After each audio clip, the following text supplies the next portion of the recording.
Bouches-du-Rhône. Dans l'esprit de tous les élus communistes, le budget 2015, les inquiétudes sont nombreuses et le Parti communiste cherche à faire entendre sa voix à quelques jours du débat parlementaire. C'est un sujet de Cécile Sixou et Nathalie Guilloire.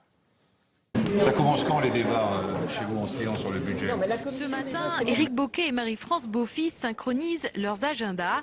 Objectif, se mettre au travail sur le budget avant même la rentrée du Sénat, car au Parti communiste, on appréhende déjà les premières annonces du gouvernement. Nous sommes extrêmement inquiets sur le projet de loi de finances et le PLFSS qui sont mis sur la table par le gouvernement. Toutes les premières annonces sont catastrophiques. Catastrophiques pour les salariés dans le pays qui vont voir leur pouvoir d'achat durement attaqué par tous les bouts. Même la proposition de supprimer la première tranche d'imposition ne satisfait pas les parlementaires communistes. On donne comme ça par effet d'annonce des coups de pouce, on va diminuer l'impôt ou supprimer l'impôt pour les plus bas salaires. Mais le problème, on ne règle pas la question de fond.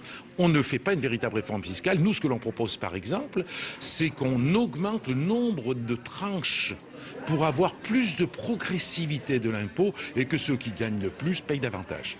Les élus communistes pas non plus d'accord avec la politique d'austérité du gouvernement.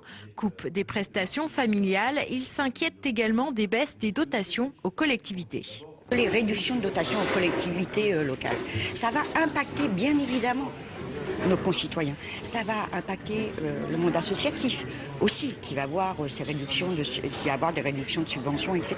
Enfin bon bref, tout ça, vous voyez, c'est en cascade.